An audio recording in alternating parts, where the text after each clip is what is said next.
Recently একটা ইন্টারনেটে একটা ভিডিও খুব ভাইরাল হয়েছে। তো ভাইরাল হওয়ার পরে যেটা দেখা যাচ্ছে, সেই ভিডিওতে 3জন মহিলার ইন্টারভিউ নেওয়া হয়েছে। তাতে একজন বলছে যে তার এমন একজন হাজবেন্ডের দরকার যার নাকি মান্থলি ইনকাম 1 লাখ টাকা হওয়া উচিত। বলছি ম্যাডাম, বদনটা একটু দেখেছেন?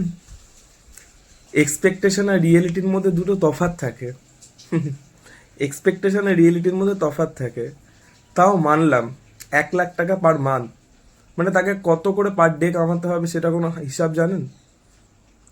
এক্সপেকটেশন, কত এক্সপেকটেশন, তাও ছেড়ে দিলাম।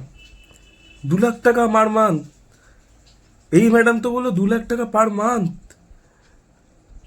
আমার মনে হয় মুখটা একটু আয়নায় দেখা উচিত।